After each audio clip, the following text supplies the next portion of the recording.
leave tomorrow for New York. Leaving for tomorrow to New York, so to go train with Aljo for a week. So it's kind of just a little bit all over the place. So not sure when I'm be able to start streaming consistently on a schedule. You know, let him ride you like a backpack again. Man, probably it's probably gonna happen. He's good. What's your games? Huh? What's your games? My games is Apex, and then also too every once in a while my one of my old coworkers, he jumps on Escape from Tarkov, so I'll jump on that with him. I am gonna start playing Warzone here pretty soon. I just been like a new season came out on Apex. So I just been like, so you gotta grind really that heavy. out. I've been hitting grind out really heavy. Yeah, super heavy on it, man.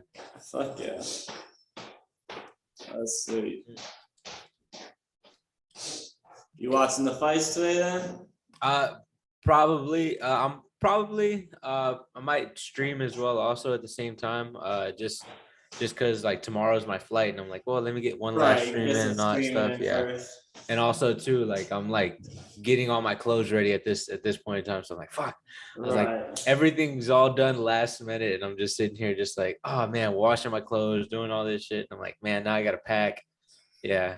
That's what it always ends up working out, huh? Yeah, it's super late doing it, but it's whatever. And then you'll always feel like you forget something. Oh, absolutely. And I think last time I actually bought I was in the airport and I actually bought the little plug-in wall chargers because I had forgot that little box that you plug in the USB. It costed an arm and a leg. Like I was like, man, $15 for this bullshit? Are you kidding me? And I'm like, damn. But I hate airports, dude. You get like a piece of cantaloupe for $20. It's like, okay. All right, yeah, bro. Yeah, and I always forget my headphones because I like to plug in headphones, you know, like I do the whole like just plug in and just so like I can just make sure I know that I'm not fucking with it. Like not even anything playing, just don't talk to me. Yeah, so I do the plugins, and next you know, man, those things like some of them are kind of reasonable, but you know, a couple of them like I think I went to like Hobby Airport and I'm like, damn, like this bullshit ass like this bullshit ass like $10 headphones you're selling them for 30. But you know, Bush, you know, they're not that cheap. They'll get the skull candies that are like $25. All right, cool. Yeah, all right. I can deal with that. Yeah, they're probably like what 15 at Walmart or something like that. So it's not horrible. It's convenient. Yeah, no, it definitely was super convenient for me. So like it pretty much I know if I'm forgetting something, pretty much like Bush is going to be pretty much providing anything I got. Right. Yeah, Bush is a lot bigger. It's a lot bigger and nicer than Hobby. Oh yeah. And then I'm not sure. I forget which terminal I'm going to have to go through. But I'm just hoping it's not the one where I had to go through the Spirit terminals and all that stuff. So. Mm-hmm. And Bush always got some construction going on. Oh, every single time. Always. All the way up 45, to be honest. Bro. Houston's, no. Now, I was actually, my manager was in town for whenever UFC was in town. And they were asking me, hey, man, you mind running to go get this for us? And I was like, I would, but at the time that y'all are telling me to go pick this up and like go take it to y'all, it's literally gonna take me an hour and a half. I was like, on a regular day, it would probably take me 45 minutes. And he was like, dude, like what? And I was like, yeah, no, it's literally an hour. Houston is literally an hour away from Houston. And you like, bro, like, I was like, you got to pick the right timing. You got to pick like where you want to go exactly. I was like, no, I was like, because if not, you're gonna be stuck in traffic all day, or you. I live in the Heights, like right off Memorial, and it can take me like 20 minutes to get to Walmart right around the corner, and it's like, damn. Yeah, nah, that's ridiculous. Especially like since I go to the gym, like the regular, like the gym is right there off of Shepherd, right there off I-10 and Shepherd. And pretty much, like, man, like like I'm over here in LaPorte, and I'm like, man, on a good day, whenever I leave in the morning, I love that drive in the morning. That drive in the morning going so relaxing, no nothing, just like driving, just pure straight 65 miles per hour, 70 on a good day, and he's just driving, just jamming out, jamming, or just listening to podcasts, something like that.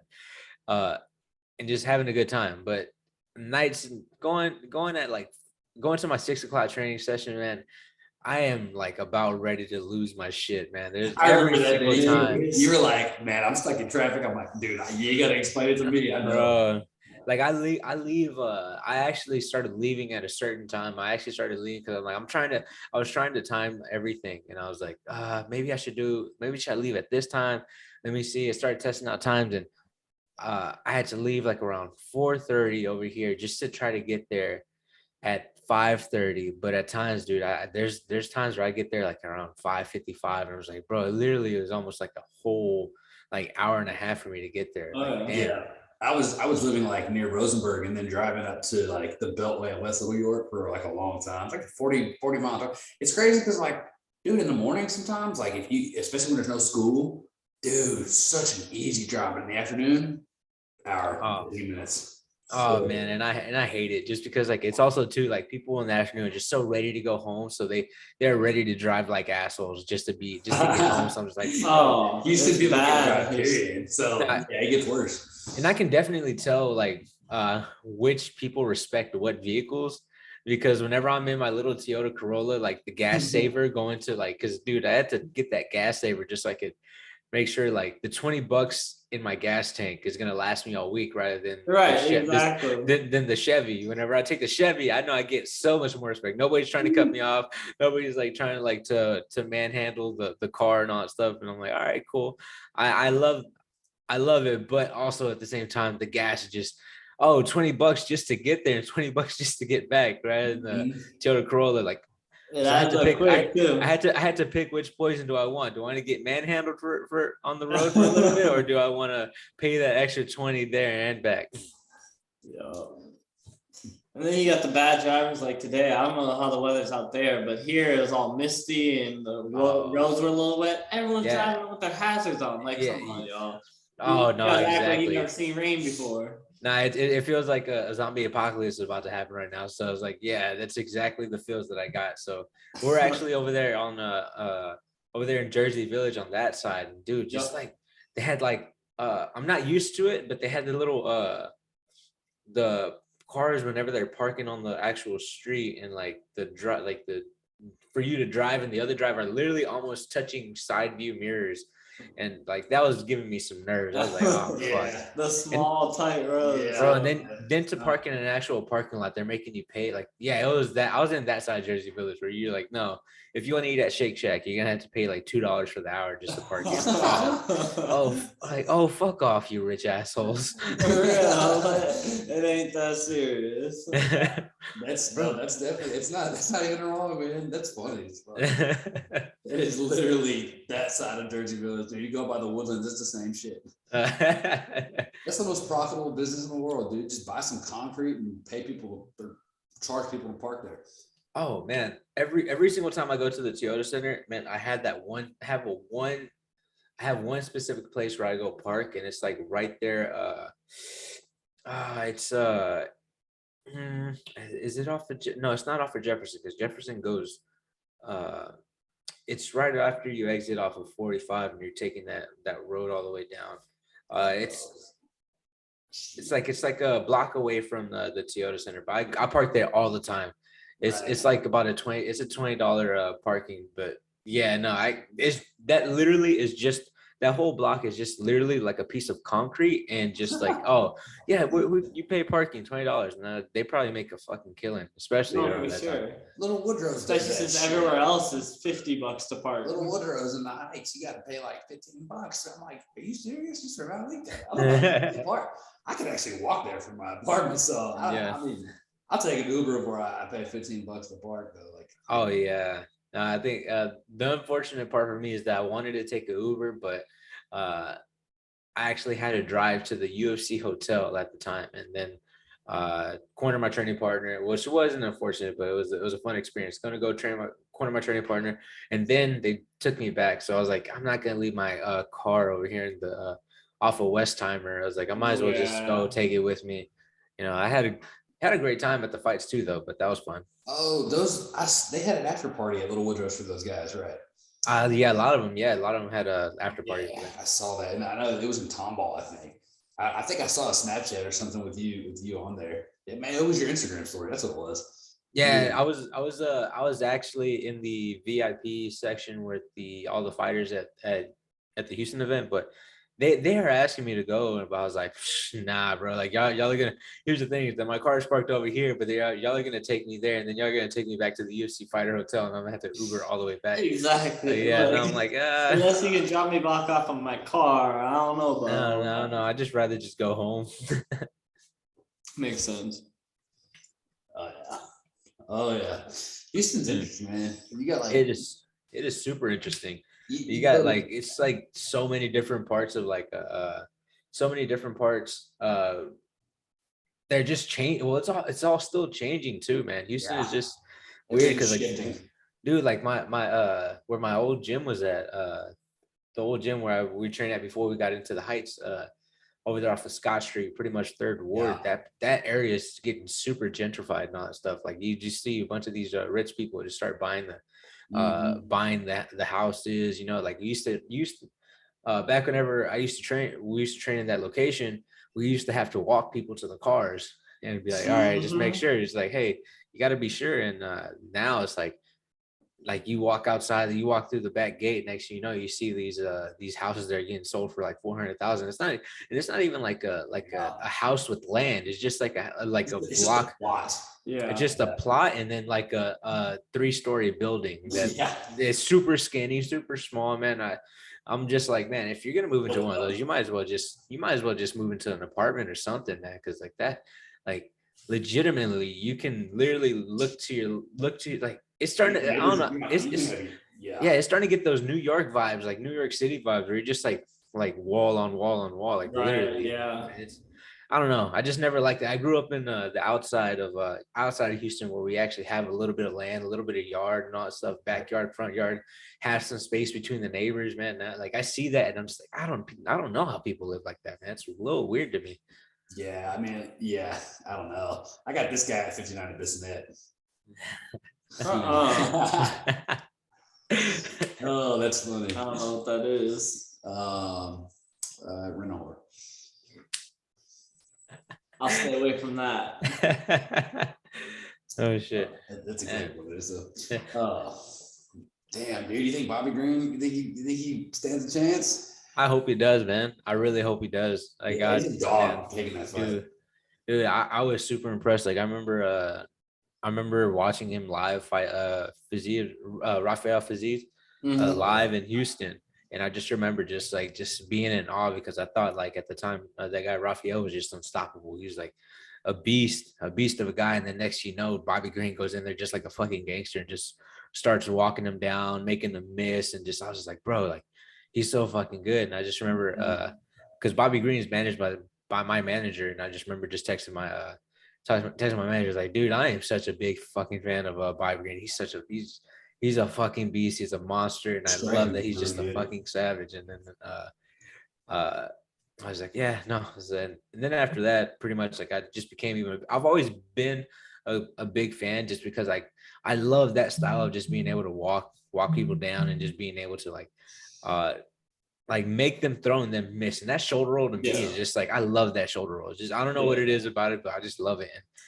And then especially like I didn't like to see the last one whenever he fought Ally Quinta, because I like Ally Quinta a lot. Really good guy and everything. And I was like, it's like to see him go out that way. Yeah, I really like him too. And when I saw that fight, I was like, yeah, dude, he wasn't in that fight. He went. You could tell. Yeah, and I just hated to see. To see that, just because, like, man, I was like, whenever I went up there to New York in October, I think it was October. Yeah, October. Was it October? No, yeah, it was October. It was definitely October, and pretty much, like, I got to meet out at Quinta. Man, he was like the super nicest guy in the world, and just like being able to talk to him, he was a cool guy. So, like, to me, like, I was like, yeah, I got much love and respect for Al. So I was like, seeing that happen to him, I was like, fuck. But still a fan of Bobby Green. And then watching what he did live to that to NASCAR. Is that how you spell it? That was fucking amazing. He put on a show. He beat him up worse than Hooker did. Oh, dude, it was just phenomenal, man. Phenomenal. Oh, yeah. I was in awe, and I was like I was having beers with Ricky Simone. It was all that stuff. So we're sitting there Yeah. watching all that stuff. So it's like, it was. I was definitely having a great time. Okay. Yeah, man, he's a different animal, man. He's been doing it for a long time too. Yeah, a very, very long time. I remember. I think who did he fight? Who did he fight? Because I saw that he had fought someone. I think it was him and Crazy Charles Horse Crazy Horse Bennett. Yeah. Charles Crazy Horse Bennett. There we go.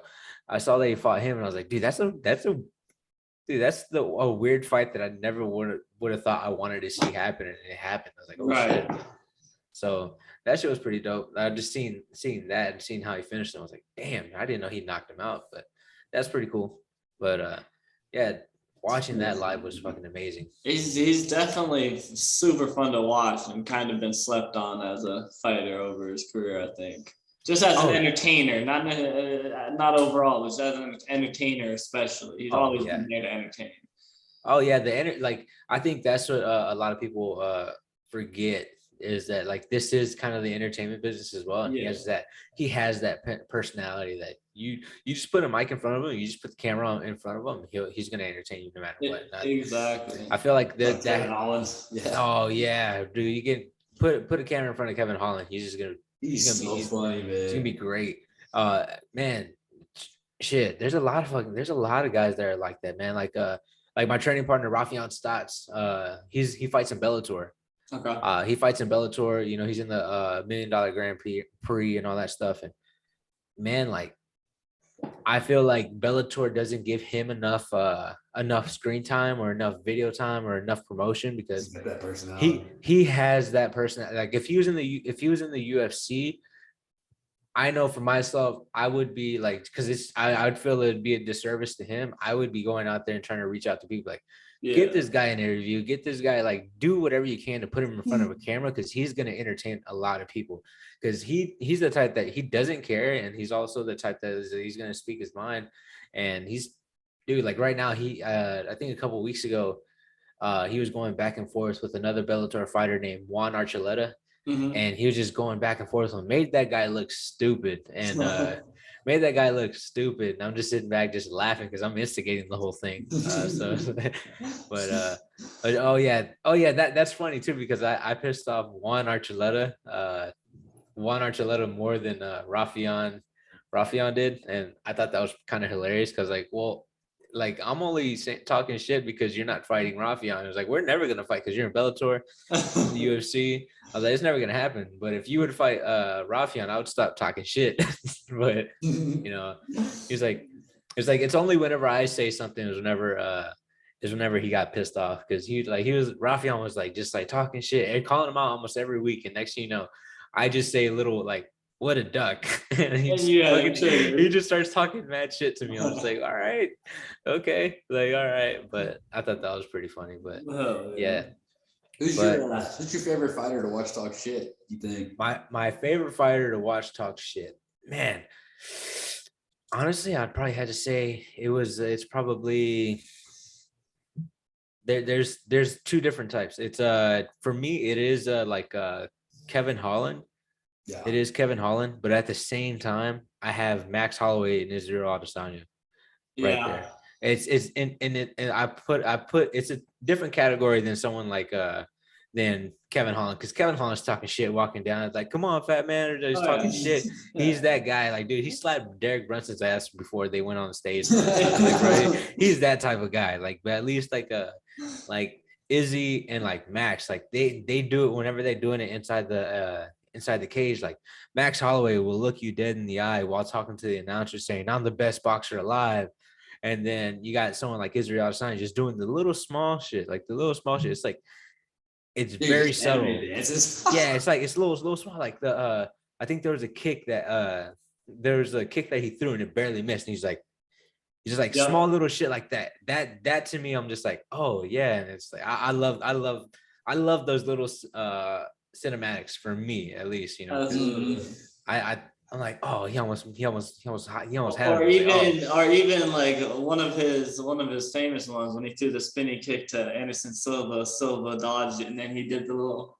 That's dope. I like love that. Like that. I love those type of things. Those to me are very entertaining. Exactly. Mm-hmm. Yeah, dude, Izzy's got a different personality, that's for sure. He's an entertainer, and you almost gotta like. I didn't realize he was reenacting like anime. I didn't realize how big he was in anime. Oh yeah, it was recently. Yeah, no, because I started like I wasn't really that big of I didn't know of Israel Adesanya before the UFC, and like whenever I started hearing about like him and his debut, because I remember watching his debut fight, but a lot of people were just like really high on Israel Adesanya. I was like, I don't understand why. I don't know why.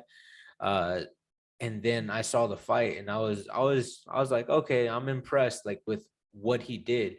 But the part that like kind of just put me over the top for Israel Adesanya was like right after the fight, he wasn't even impressed with his own. No, he walks around going. He walked around. He just had that little side face, and I was like, that was the part that had won me over. He was great, striking wise. He was great. Like he just utterly dominated that guy. He was unimpressed. And he was unimpressed with his own performance. And I was just like, I like that guy.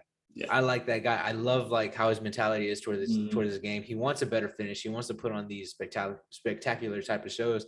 And like, I love the fact how he was just like, I'm not impressed by my own shit. And then next thing you know, he fights another good guy, Marvin Vettori. You know, I kind of figured that's the route that that guy was going to go, is just try to take him down, hold him down, do that stuff. And I'm not a big fan of that, especially if you're not going to do any damage. But I became a really big fan of Israel Adesanya, and then I'd like, and kind of just like as he was going through going through the rankings, you can kind of see that he was doing like little small things like about anime and all that stuff, like little small things, little here and there. And I was like, oh, okay, so he is a fan. But then it started just like, oh shit, it's really massive. He's really, really big fan. So I was like, all right, cool. Mm-hmm. Like there's only a couple things I'm a really big fan of that stuff. And I'm just like, but most of it's just fighting. Right. Yeah. I had read something. I don't know. Somebody wrote an article. I don't know what it was. But yeah, he hadn't even like done any kind of fighting when he was in high school. And then he was like kind of like an anime nerd. And then he just started fighting. He's a natural athlete. He's just a freaking beast. And he tied it into it. I'm like, that's awesome, dude. That is awesome. Oh yeah. No, it honestly just, for a lot of people, it does end up happening like that. Whenever they have like this weird drive of just wanting to do it, like a lot of people will make shit happen. Like I kind of go back to him, but like Rafion Stotts, my training partner, he's pretty much what I would have thought. That guy has been wrestling since he was like 5 years old, because everything just seems so natural for him. But like he told me, he was like, yeah, no, I didn't start wrestling until like I was like a sophomore or junior in high school. And I was like, oh shit, really? I was like, bro, like it really feels like he's been wrestling since he was like 5 years old. And I'm just like, damn, like everything's so effortlessly, like everything is just kind of just like, it's so seamless that like, no, you've been doing this since you've been born. Like, no, like there's no way ifs, ands, or buts about that. Like, honestly, the same way that people think about me and my boxing, like people think I grew up boxing. I'm like, no, I started jiu-jitsu whenever I was 15. And like on my end, I didn't really start officially striking, like officially have like consistently have worked on my striking until probably like 17, 18 years old. And after that, that's never I actually started like implementing a lot of my striking into my fights and all that stuff. So I was like, yeah, no, I haven't been training as long as a lot of these other guys, but you know, I've been training consistently, and also been doing like probably like 2 or 3 years after I started even training, that's whenever I officially started my striking. And people think I've been doing it since I was like 5 years old or so. So same thing, man. It's the same thing, like how Izzy and all them kind of grow on their own and at their own pace. Like, because some people could have done it for like since they were 5 years old, but then get passed up by someone who's been doing it for 3. Cyril Gahn is on 3 years, man. He's gonna be so good. Oh yeah.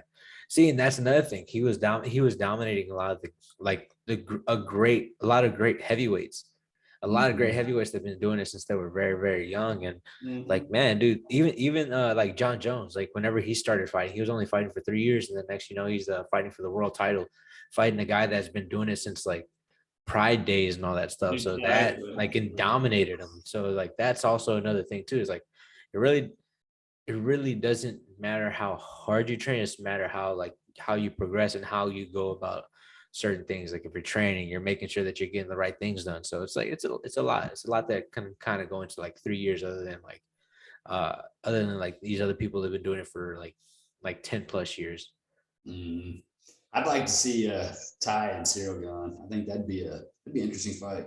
That would be an interesting fight. I know for myself stylistically, it favors if Favoral's gone 100%, but totally. I know just because like I want to see Tai Tuivasa get the title shot. I 100% want him to fight Francis Ngannou, but that's the fight that I know for myself I want, because I have a tremendous amount of love for Tai Tuivasa. You know, he did something. He signed some gloves for my family to put in a raffle.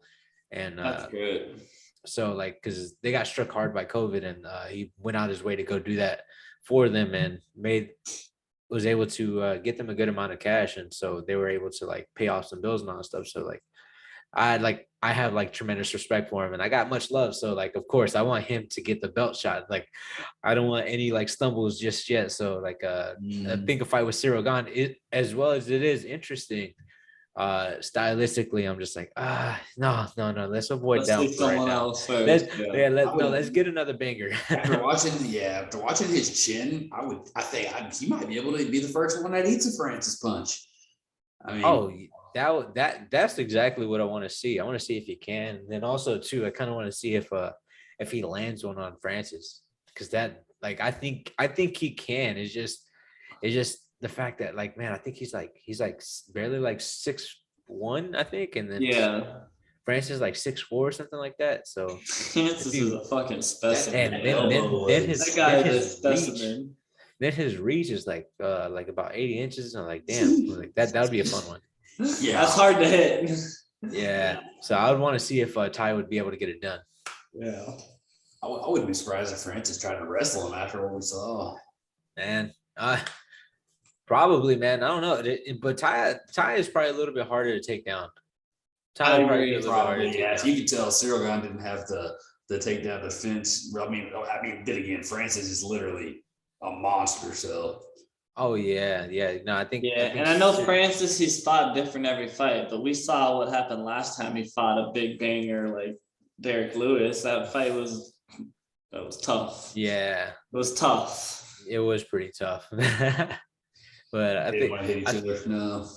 think if Ty has that same mentality, was like, man, fuck it. If I go to sleep, I go to sleep. And then Ty wouldn't let it be that type of fight. Yeah. And honestly, that's another reason why like that kind of excites me, because he's gonna bring something out of Francis too. So that's why another reason I like that fight. Yeah. He definitely is not afraid to get hit. I mean, Derek Lewis was sitting there pounding him on the ground. I was like, is this dude awake still? I think Junior Dos Santos had knocked him out. So I was like, man, like, I was surprised he took those shots. I was like, bro, like, dude, that's nuts. Like, I was expecting like Ty to go limp at a point, but I was like, oh no. And then I don't know how he got. Oh my god! He got some of those shots. I was like, he was on the ground with his hands like this, and then it was when he like got up against the cage and he just started swinging, and I was like, how the hell did he do that? Yeah, that was tough. That was rough, man. Oh my goodness, yeah, that was crazy. That was pretty fucking crazy. And I don't think Lewis has ever fallen like that. That elbow was just. Yeah, that was pretty nasty, man. I was just sitting there. I just remember just watching live. Just the seating was perfect. I remember just seeing and just looking like, oh god, like that was just a beautiful elbow over the top, and just yeah. And it was sad to see him. It was sad to see him. Quick, it almost looked soft real time, but it's all. Oh yeah, That dude, when we were talking the other day, Jamal Hill he knocked out Johnny Walker. I missed it. He like stopped, and then I went back and I was like, oh yeah, that was a disgusting knockout, man. Holy crap, man! Like straight to the temple shot, and then just fall straight back. And the worst part about that was whenever he fell back, like his shoulders hit the cage and his neck so it just folded his neck. It just folded his neck forward. And I was like, oh man, that was disgusting. He's built like Cyril Gane. He's huge. He's a specimen too. Oh yeah, Jamal Hill. Yeah, Jamal Hill, man. Like I think with his mentality, how it is now, like I think he's gonna be doing some really great things because you can tell that he learned just off of his loss because he's like, oh totally. Like after that loss, he was just like, I think it was an interview where he's just saying like he never wants to be that guy again, like overlooking opponents, overdoing this. It totally humbled him. And he was just like, no, like I'm never gonna let that happen again. Just pretty much like you could see it. That arm, bro, and he looked good in that. Like, even though it feels just like 2 minutes and some seconds, like he looked good in that round. I was like, damn, he totally did. Yeah, until he got It was as soon as his elbow dislocated and started flopping around. It was the elbow was tapping for him. I was like, that's nasty. I thought it was broken. Oh yeah, it was disgusting.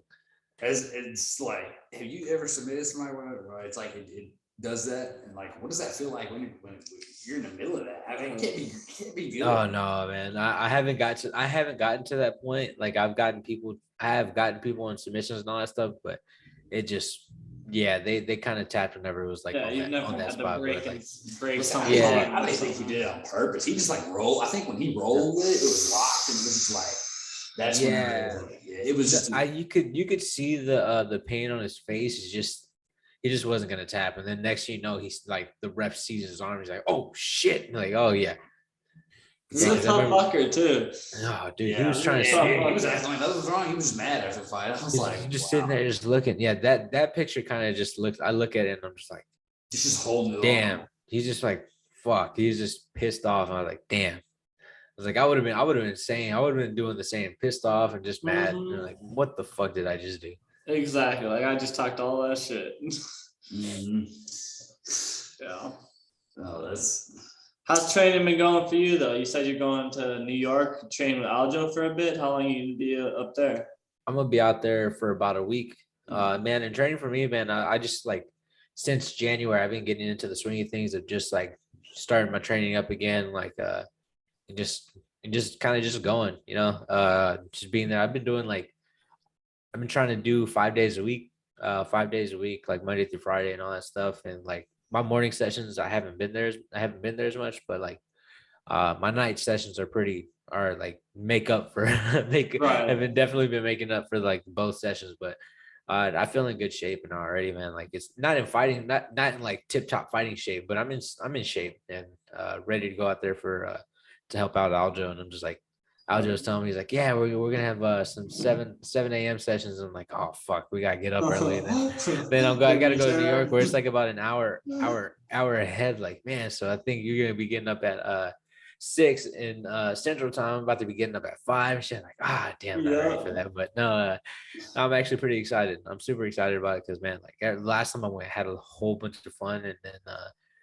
on top of that, man, I was able to learn a lot and just kind of just implement some stuff that he does in his camp to my camp. So, you know, that's the best part about this, that you get to see how a champ runs his camp and everything, and just kind of just goes about things. And pretty much, yeah, like it's just more of a learning lesson, even though he invites me out and like he invites me out and make sure that I have a place to stay and all that stuff. And like kind of pretty much like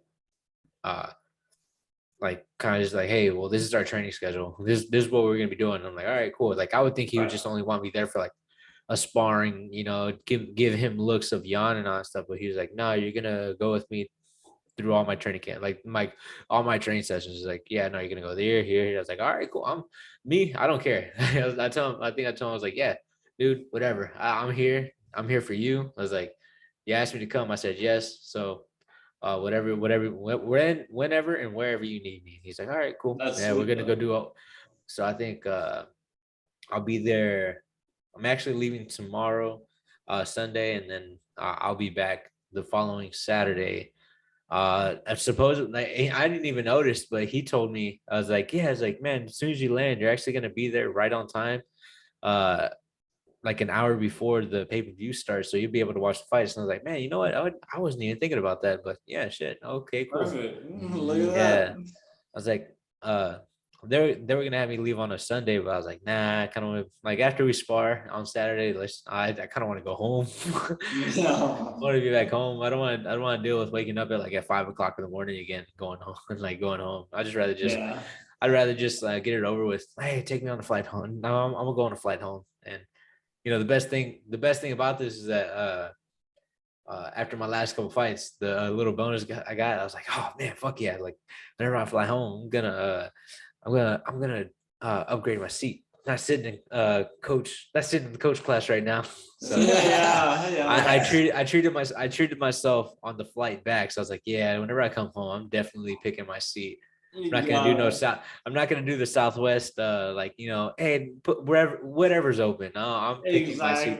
I'm picking my seat this time around. Oh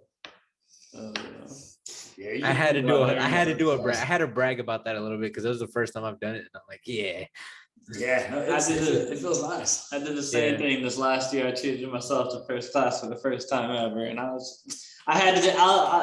came over and asked me what I wanted on the flight. And I was like, whatever you'll give me for free, everything. I want the full experience. Oh yeah, man! I was so excited. Like whenever I saw the plane, I was like, I'm so used to sitting in the 3 seats that I was like, man, the 2 seats in front, like with a lot of space. And I was like, man, I don't care if I get an aisle seat or an inside seat. I really don't care. Exactly. I would be good. Yeah, it's like I just Yeah. want the more cozier seat. And I'm just like, all right, cool. So on the flight back, I still went with the aisle seat, but I'm just like, man, you know what? Like I'm pretty excited. I'm really excited for the flight back just because I'm gonna be sitting super comfortable.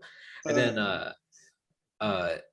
and I'm kind of low key kind of thinking about upgrading my seat that I have now. I think there's a chance if there's a chance to upgrade it early in the morning whenever I go to the airport, I'm probably gonna upgrade it, man. You might just have to. I might have to because you know what? I don't want to be falling over, sleeping, like actually lean over on the other guy, give me my space, bro. Yeah. Or get stuck between like 2 people sleeping on you. No, I think there was one time where it was like me and my coach were in Vegas, and I think it was whenever one of the hurricanes was supposed to hit us. It was I think it was in 2020. The hurricane was supposed to hit us, but I think it curved off to Louisiana instead, and pretty much like almost every flight to Houston was canceled except for one Southwest flight. And we took that flight, and legitimately only like 10 people in that flight. Oh man, I kicked up those armrests. Like as soon as we were in the air, I was like laying down, sprawled out on the on Southwest, man. I was actually like switching seats to see, like, man, I don't know, this little air vent up here is giving me a little bit more it's giving me a little bit more air than this one. So I kept switching seats, man. Oh yeah. I had a blast at that time, even though it was like frustrating because it was like they just canceled this flight, they just canceled this flight, they just canceled this flight. But finally we got one. I was like, yeah. And then all of a sudden it was the cherry on top whenever I figured out that like there's only 10 people on this. And I was like, yeah, this is amazing. Yeah. No, that's definitely it's a blessing. It's like when you ride the bus as a kid, and like you go from times where there's like 2 kids in a seat, and then all of a sudden you're 3, and then you get like a whole bench seat to yourself. It's so nice. Oh yeah, it's like getting like the very back of the bus. I know some buses had it where it was like you had that long strip in the back. Yeah. And then you had the single seat. Yeah. Those ones are my favorite. Those ones were my favorite. Yeah. But shit. Yeah, those were the days when that was all you had to worry about. See, now I'm a grown up. I'm just like, all right, cool. If I want a little bit of the finer things in life, I can upgrade. Yeah, you're allowed to treat yourself. Yeah. But you know, one thing I do hate is whenever I had to travel to Las Vegas and I had to cut weight whenever I'm going through airport and all that stuff. I'm just like, that part is just, that part sucks. Well, the Las Vegas airport is just, to me, is just like fuck. And then every single time I've flown back from Vegas after a fight, they always pick like the earliest flights for me. I'm just like, oh, you want me? You like my flight is literally taking off at 7 a.m. in the morning. Oh, okay. So you want me there? Like, oh, like fuck. Okay. You couldn't at least do that like 9. No, bro. Like, and then also too, like there was one where there's a totally completely different crowd from like 7 to 8 to 9, and I remember having one like at 8:45 and just leaving at that time. It's like, oh gosh, like this place is fucking packed. Like holy shit. So yeah, the Las Vegas airport is just one of those that I just kind of just hate going through, but I know it's like it's just one of those. I hate it. Oh, I agree. Yeah, LAX is pretty bad too. Oh yeah, no, I remember going through there once and just automatically knowing, yeah, no, I don't really ever want to come back, only unless it's a good payday. Yeah, I went to college out in Southern California area, and I would always end up having going out of like Orange County, like Burbank or something, because LAX I wouldn't even want to drive, dude. It was a traffic crash show. is horrible. Oh no, man. I don't even move for like 3 hours. I'm like, you can walk on the freeway. I'm like, no. Yeah, no, I think that'd be faster. Sometimes it's I don't even think I would take 30 minutes to drive 2 miles. Yeah, I wouldn't own a car if I lived in like LA or New York. It's not. Yeah, I would actually like rent one of those like or buy one of those like scooters, those little bird scooters. Yeah, they have them in Austin. They're so fun. So man, I seen people like, and whenever the UFC was in town, like I was driving through downtown and I seen people on them. I'm like, bro, like where the fuck are you getting these? Because I went to not to Austin, to Dallas for one of my fights whenever I wasn't in the UFC, and right after the fight, man, anywhere I had to go, I didn't pick up an Uber, didn't pick up nothing. I got one of those Lime scooters, those bird scooters. I'm surprised Houston doesn't have those. Dallas got rid of them. Yeah, I was going all over the place with them, like so far, fun. All over the place. There is a place on St. Emmanuel's that I think rents them out, but I think you had to return it back to that place on St. Emmanuel's. Right. I think that's the only kicker. But the other thing I think is they have those bikes here in Houston where you're able to like I think it's like you go online, you pay for it, you're able to unlock the bike, and then you go and then you go take it out, find another bike station, put it there. Yeah. But other than that, man, like I would still rather want the scooter.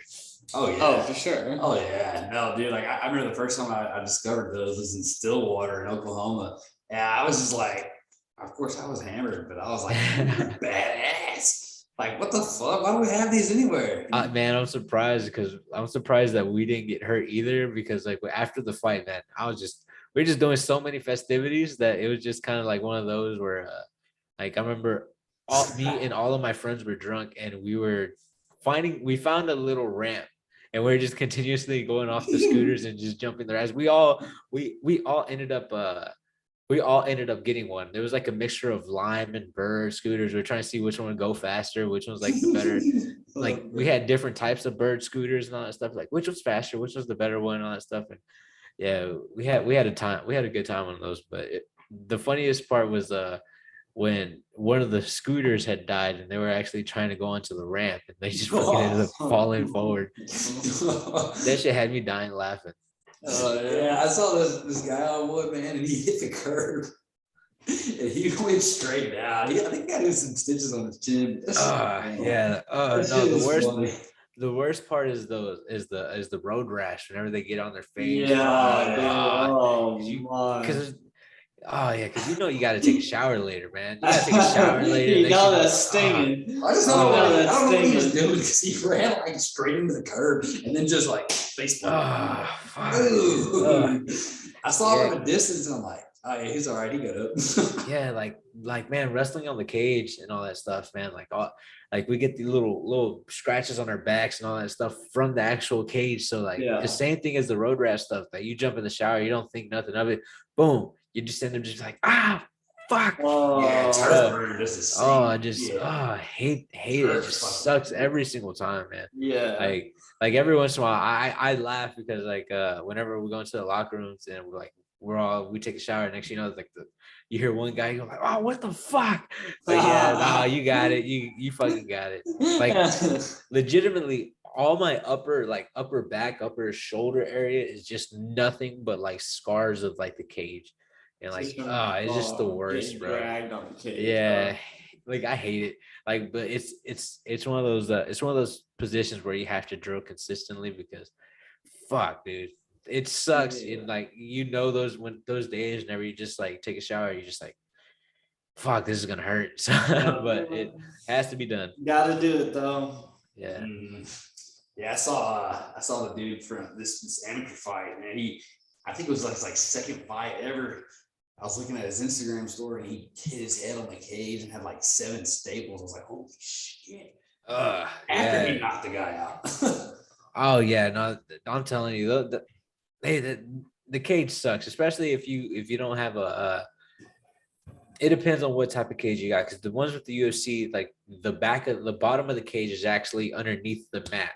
So like the bottom of the cage is here, the mat's up here. So like it's kind of like it's safer. Like you don't have to worry about the little cushion on the bottom or like the being exposed to the actual the metal part. Right. But a lot of these cages like that they use out on the regional circuit and all that stuff, like here's the mat's right here, and then like the bars up here with the padding, and then the fence is just right up here. And just like, man, if the pad just happen to slip down a little bit and you just happen to hit your head, it's gonna split you right the fuck open, man. And you better hope that they have like a really good secure cage on there. And then because some of these regional cages aren't the best, man.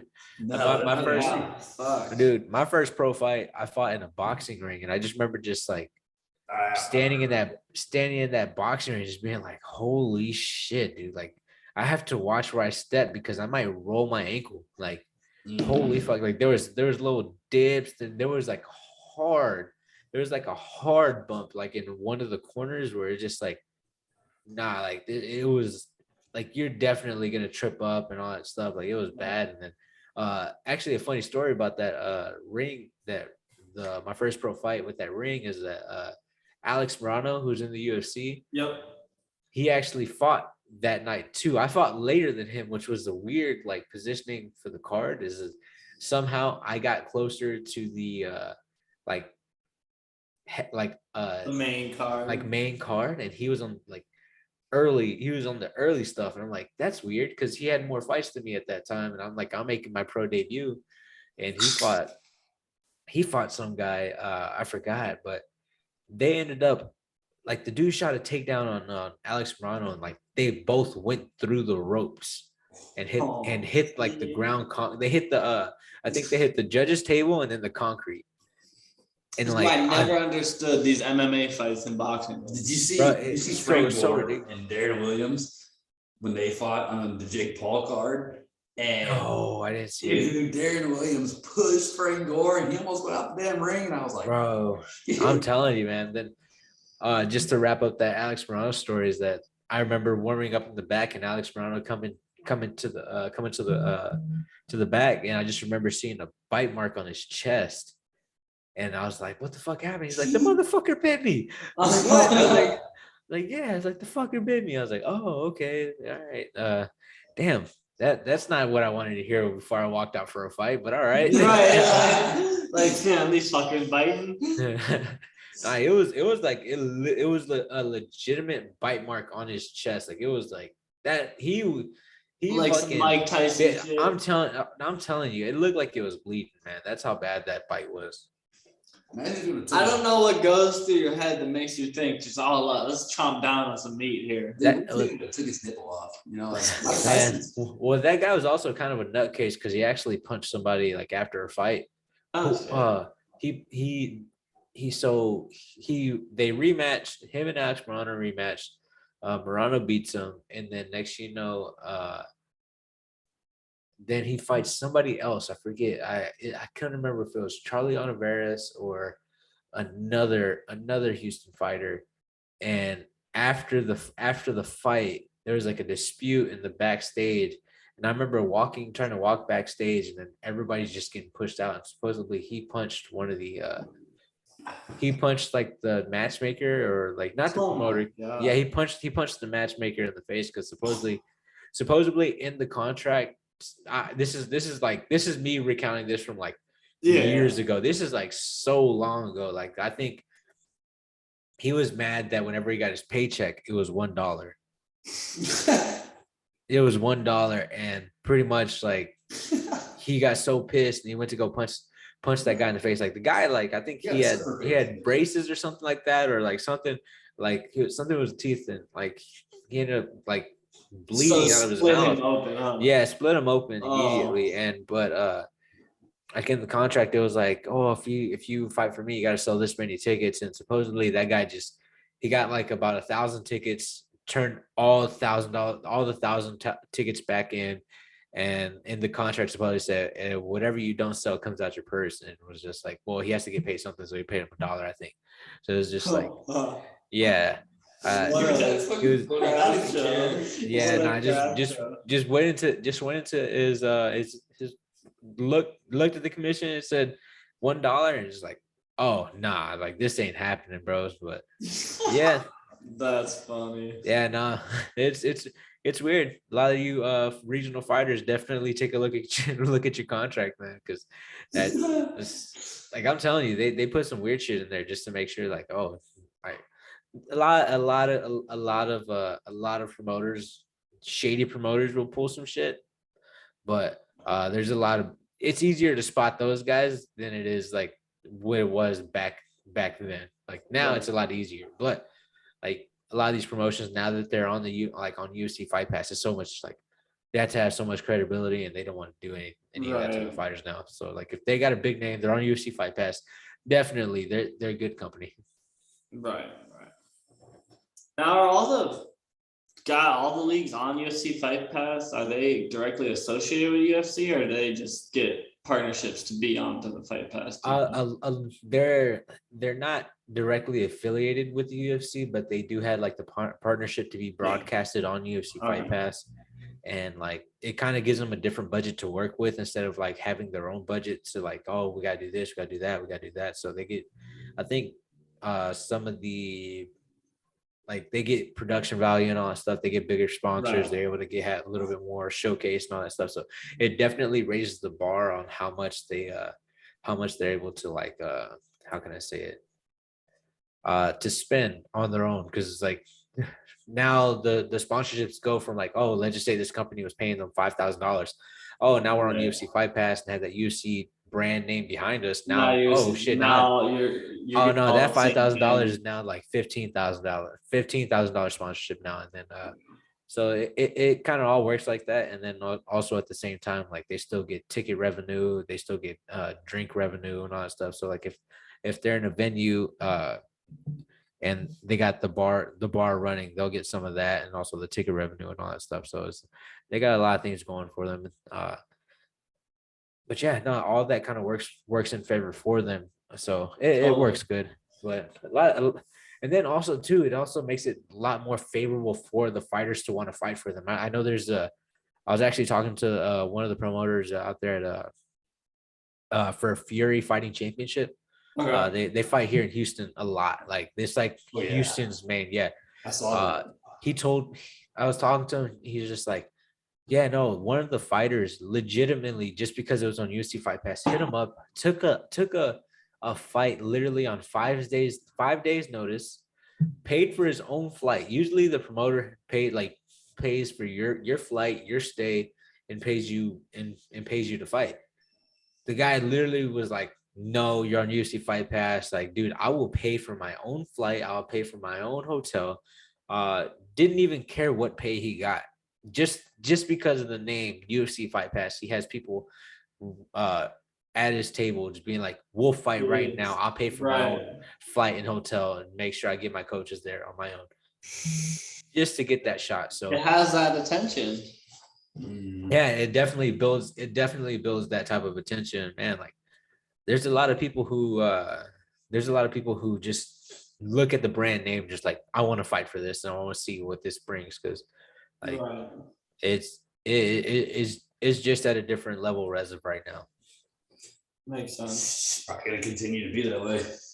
Yeah, and I'm really hoping, at least for Fury, I'm really hoping that it just continues to evolve, man. I hope it really does, because man, the way that Eric Garcia kind of runs his show, it's looking like it's going to be a bigger thing. It's looking like it's going to be a bigger thing. Like, I know he started off as he wanted to be that guy that kind of just builds his platform to send fighters to the UFC. But I think with the right strings pulled, he can be another player in the game. Right. What are your thoughts on the new Eagle FC? It's not new, but they finally had their first. Yeah, man, I think it's super cool. I just honestly, like, I don't know how much.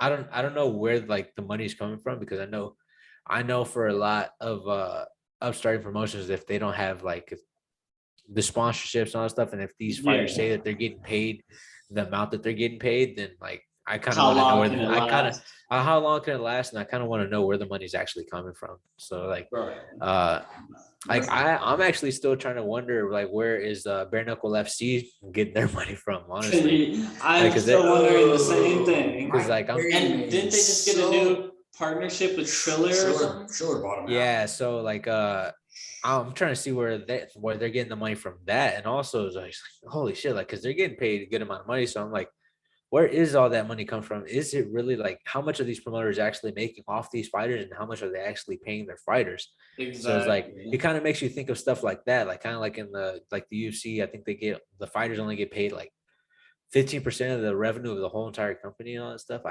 From what I believe, I'm not. Yeah, like in and then it also kind of varies within your pay structure at the time. Like starting out, you get like 10 and 10. You win, you get 12 and 12. You win, you get 14 and 14. Standard second contract is like 20 and 20. But that only depends if you win. If you lose, then like, dude, you stay at the same pay. Like, you can be 10 and 10 for your whole career, but only get paid, like, if you lose 3 straight times, you only get 10,000 each time. So kind of works that way. But like, for a lot of these fighters, you know, who are actually the main attraction and all that stuff, I kind of want to know how much those pay-per-view sales actually gets them, you know. Exactly. I have no idea. And if all these fighters are getting paid so much, how much are all the people behind the scenes getting paid? Probably nothing. Yeah, that's also like, see, that's the thing too, is like with Bare Knuckle FC, I don't know how many people are actually buying their pay-per-views, and like, I don't know what they're selling. Like, man, I actually I went to Fight TV and actually bought it, and it was like $20. I'm like, but they're paying, like, some of these guys, like, I think Chad Mendes got paid like somewhere of like 300K or something. From what I saw, I want to be 100% sure, like that. And like, Chad Mendes got paid like amount, didn't he? Yeah, I'm about to look that up right now. Chad Mendes. Dude, Chad Mendes looked phenomenal in that fight. Oh yeah, That fits. Dude, the only person that fits better is Mike. Mike Perry just likes to brawl, but I mean, Chad Mendes tore that fight up. Oh yeah, he looked really great in that fight. It was absolutely amazing. Yeah, man, his boxing is that was unreal. He looked like he was refreshing, rejuvenated. It was exciting to see him do that well. Yeah. I'm trying to find it, but like, I really don't see it. Let's see. But he says he's making more. He was making more than he was. He's gonna be making more than Francis. Okay, making more than Francis. So I think Francis was making like 500,000. Or 600,000. So if he's making that type of money, holy shit! Like, for BKFC, like, yeah. I like how long can they last? Right, and they're gonna go after Francis. I saw. And I'm like, how much money are they gonna offer Francis? Holy fuck! Because I'm looking at them like, bro, they have sponsorships. Like, legitimately, it kind of made me laugh. But I kind of want to know how much like these people paid in sponsorships and ad time is like they had a tape measuring company as one of their sponsors. Like the They're tape just going measurement, for literally like anything. I'm like kind of thinking, I'm just like, how much are those people paying for this ad time to be here for the BKFC? How much And like, right, dude, like, right. what, like, how much? And like, you just grab this one company out of the blue. Like, I don't know how big. I'm not in the tool industry or anything like that, so I have no idea how much, like, how big of a player they are in that actual game. They actually might be like worth like millions and millions of dollars, and they're just like, well, fuck it, let's do this. You know, it's tax deductible and all that stuff. Sponsor this BKFC and all that stuff. So, they might want to do that, but it's just too much money that's being thrown around. Like, dude, if Chad Mendes made 600,000 off of BKFC, and I'm looking, I'm like, you know what? Let me call my manager. Let me see what's going on over here. So you might want to try that out. I can see you doing that one day. I mean, dude, man, if they're getting that type of payout, I would 100% try to do that. Like 100%. Like if I could talk and they're like, oh no, we can get you a guaranteed like 500,000 right now. I'm like, all right, I'm jumping ship. Wait, what? I'm jumping ship. So yeah, dude, man, Jake Paul. It's a lot of money. Jake Paul goes after Dana, and dude, they're a publicly owned company. Yeah, bro. Like, hey, dude, I actually, before I switched everything from Robinhood to Webull to Webull on the trading account apps. Was that first round? Yeah. Oh, dude, yeah, Terrence McKinney just submitted this kid in the first round. I was like, oh shit, okay. Oh, y'all are watching the fights too. Oh shit, yeah.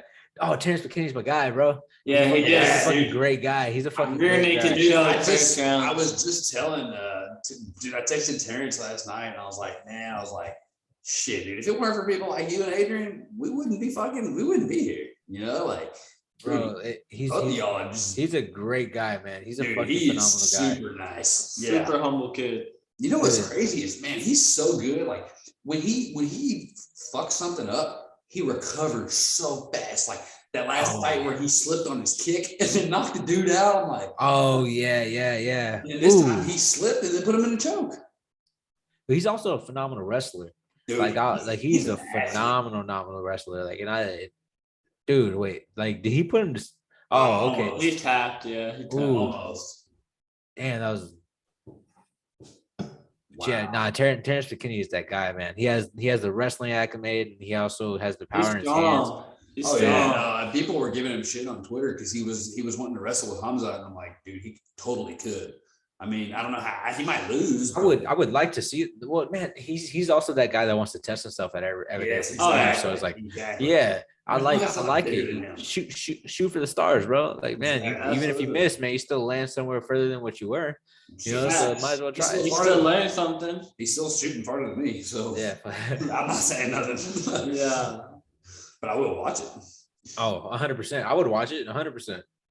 Man, dude, I'm super excited for the Hamzat Gilbert Burns fight. Yeah, man, me too. I think that would be a great fight. I think that's gonna be a great fight. It's hard to see. It's gonna prove a lot. It's hard to see how good Hamzat is, and we're about to find out. And I know he's looking good. But it's like, how good? Oh yeah, I can't wait to see it, because if he just runs through Gilbert Burns like he's ran through everybody else. Yeah, whose mind better run. Yeah, because I would actually just want to see that, because dude, Kamaru Usman's mind, like you can I'll say like this, his mind is like one of the strongest minds out there, because he didn't let anything that Colby Covington get to his head, anything that Masvidal said get to his head. He used it as fuel and just like prepared himself for war. And he was like, no, like he had this like Marvin Hagler mentality, like war, like I'm going after you, I'm gonna dig deep, I'm gonna dig, I'm so, man, you know what, like Kevin, like Khamzat might actually like pull something out of him where you just see Kamaru Usman just jump onto another level. All this depending, that would be bad. Absolutely. All this depending if Khamzat gets like just absolutely runs through Gilbert Burns and kind of shows another side. Like He still has to we could get also through. see the opposite of Gilbert Yeah, Burns being the first real test on him, and we actually might see Hamzat in the first trouble we've ever seen him in. Yeah, so it'd probably be one of those as well. If he carries Gilbert Burns like he did Jang Lee, I will not have words for a month. Oh, bro, I'd He be picks losing him my mind. up and screams at Dana while he's holding Gilbert Burns in the air. I would absolutely be losing my mind right now. Dude, because Gilbert Burns is a stud. I mean, like, especially on the jiu-jitsu mat, bro, he is so good. Man. Oh wow, yeah. Actually, you know what? Speaking of like that jiu-jitsu stuff, I just seen the slip up that Terrence McKinney just pulled. He slipped, he overthrew the punch, slipped, and then just immediately just hit a hip switch and turned over. Like, yeah, dude, that was phenomenal. That was like just off the little highest that is pure athletic ability and like knowing he knew what he had to do. Like, you could tell he's probably done that in sparring before. Because he's kind of goofy, man. He slips a lot, but he knows exactly. Well, it's just because he throws heavy shots. Yeah. And he catches him off his front feet. Man, I love that dude, man. He is shit, man. He's something else. I wish the best for him. Oh, he looked like he wanted to take his head off at the first. Yeah, he did. Dude, he wanted to do the same thing he did to the last guy. He's scary, man, because he hits fucking hard, and then he does that. Like the lightweight division better be watching out, because like, dude. Oh yeah, he's different, man. He's fucking different, bro. Yeah, I'm just hoping he stays on track, man. I'm just really hoping he stays on track. 100%. I hope he. Yeah. I mean, dude, I think, man, him and Islam would be it's a ways away, you know, obviously, but like that wrestling matchup is because Islam has dude. I feel bad for Beneil. Might be more realistic when Bobby Green knocks Islam out. I would be speechless for a month if that happens. I know. I would be absolutely speechless. Dude, he just looks serious all the time. He doesn't play.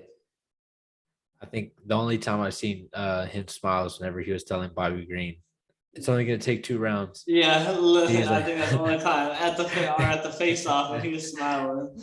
Yeah, Habib, I saw a picture of him yesterday. He's a little thick. Yeah, dude's eating well. He's eating well.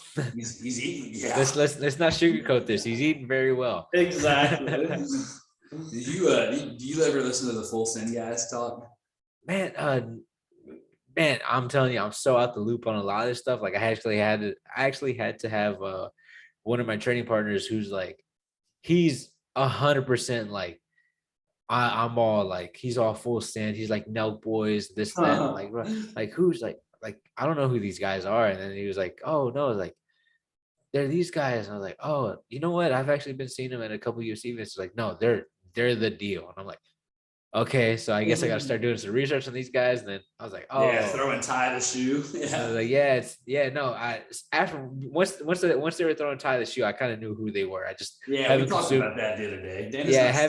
I haven't consumed much of their content or anything like that, but like I do know who they are, and I'm actually kind of really glad that like a lot of these fighters are gonna get an opportunity to be like sponsored by the Nelk Boys. Yeah, and I think that's super they just cool. sign their first Full Send athlete or something like that? Yeah. So I'm kind of really like, I'm really hoping they keep that up. Like, I'm kind of like, because that's super cool to be able to like to grab a fighter and like be like, we want to ride with you.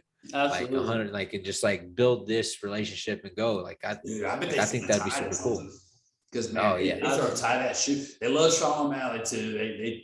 They hang out with Sean O'Malley a lot, according to his podcast. I mean, yeah, they all get love, man. They all get the love, man. Especially like it's like a lot of those they like Sean O'Malley creates a lot of like moments. Yeah. And those moments bring other people who create other big moments, and that kind of draws energy together. And just like, oh, like they like the more that they collaborate, the bigger that they're gonna be. Absolutely. And honestly, like that's pretty cool to see, because like to me, looking at stuff like that, it's like there's gonna be so much more money in all of it, at the end of the day. Oh, So 100%. yeah, and that honestly is kind of like, man, like I'm not against anybody getting their money, so I'm just like, hey, bro, like whatever way you can get it, you get it, like get exactly.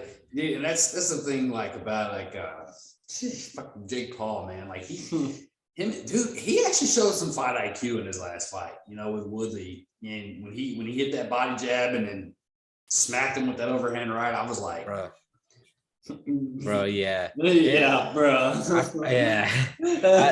Let's kind of just Men in Black this and just like hit that little flasher so we don't forget about that. So no, but no, I do have like a sort of like respect for Jake Paul, as in like as in like I think in one of his fights where I think like the undercard he felt like the undercard wasn't getting paid well, and he like pretty much he paid out of his pocket.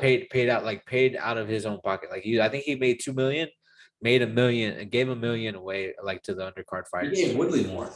Yeah, so I was like, yeah, 100%. Like I got respect for like stuff like that. So I was like, hey, it's like he wants to make sure that you're getting money and all that stuff, and making sure that you're getting taken care of for stuff like at this point. What the stuff that he does out of it, the stuff that he does out of it, whatever. Yeah. Nah, if you're gonna check out a podcast, dude, Logan is a funny ass dude. I love impulsive. Like Nick Paul is on his own antics, but like Logan Paul is, dude. This guy, a chick slid in his DMs, and Mike Malak was sitting there, and this chick slid in his DMs and said, "Hey, I'm a fan of your mother's work." And this dude is a genius creator, right? He's been doing this YouTube shit since like I was little, right? And he put the girl and his mom in a text message and said, "Hey, mom, this girl's a worker or she's a fan of your art." And I'm like, "No, you didn't do that." And I'm like, "He did do that shit because Mike's roasting him for it." Like, what the fuck is going on right now? I'm like, you know what? I can't even talk because I feel like I would have a moment like that too. But shit's funny.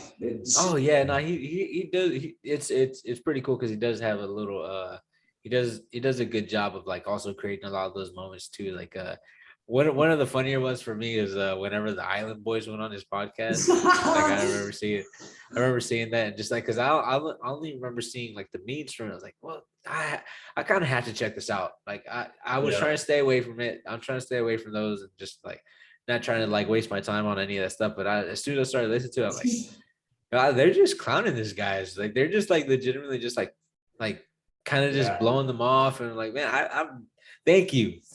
Like, hey, what are you famous for? Like, no, please tell me, like, what are you actually famous for? Dude, I saw a picture. It was like it showed a picture of one of the Island Boys and it said, "I'm gonna tell my kids this is the coronavirus." Oh yeah. I was like, no, these dudes they're literally trying to fight everybody for no reason. Like, bro, get your bag and get out. Like, yeah, bro, just get it and run, man. If that's the way you're gonna do it, if you have to do the like get the tattoos all over your face, do all that stuff, yeah, hey, go do that. Get it, get out, because it's gonna be a hard fall as soon as it comes. It's gonna be a hard fall, and you don't want that. Logan, like on the TikTok, I saw Logan like he like towered over him and they ran. I was like, why do you want to fight everybody, bro? Like, just chill out. That made me laugh. I'm like, bro, the guy that was actually there, like kind of like defending you, ended up getting like the shit in the stick from them. Right. Dude, I think it was George Janko. He was like, dude, he's like, you bought this expensive necklace, but it's gonna be worth so much money in the future. And he's like, shut up, George. I'm like, what? These dudes are stupid. It's kind of just like, yeah, it's so idiotic, man. Like, but yeah, whatever, man. They get their bag, and I mean, more power to them. Again, man, there's always a graceful bow out. Like whenever you bow, hey, I'm done. Kudos. That's it. I'm done. I'm out of here. Yeah, they're entertaining to say the least. Oh yeah. I just, dude, I love laughing at that type of shit because I'm just like, this is awesome, man. I'm not in the middle of it, but I can just witness it. Oh yeah. No shit. Oh man. I mean, that would be like, that would be like me and we're at a Houston UFC event and I sit next to Derek Lewis and start saying something. I'm like, what would I do? He would pick me up like he did that guy that broke into his car. I'm good. Yeah, no, I'm good. I'm good. Yeah. And this was funny is I feel like he's actually an unlucky truck to pick. No, he's a really good dude. He's actually Exactly. he actually sponsors regional fighters like he's sponsored by training partner Jacob Silva and all that stuff. So he's a really good guy. Like he's he's helped out the Houston community a lot. So 100%. Like I said, like whenever I saw that fight with him and Tattoo Avasa, I was just like, I don't want this fight to happen. Right, because you're fans of both. And if that fight were to happen, I wanted it to be exactly like how him versus Francis Ngannou went. I didn't want any of them to get hit. I'll just stand at the same time. That would have been ideal. Oh, I didn't even want that, bro. I was sitting next to his kids, and I was just like, I felt so bad. And I was like, but I will say this: his kids were like, no, he's okay. And I was like, oh, like that's such a great attitude. They're like, I was like, they might have freaked out, but they were just like, they were all calm. And I was like, oh, okay, that's actually a good sight to see. So I was like, okay. Right. Well, I mean, I think they know the story. Because I can't imagine that. They know where he's been and they know that dude, that guy's been through. Oh yeah. Dude, I see I used to build the I was telling Joe Benavidez this is because I was sitting next to Joe Benavidez and he's like, oh yeah. And I started telling him, like, I used to build the cage for whenever Derek Lewis would fight. I used to show up to the venue like hours early, build the cage, and then whenever he fought after the fights, we'd stay together and take it down. So kind of seeing Derek Lewis going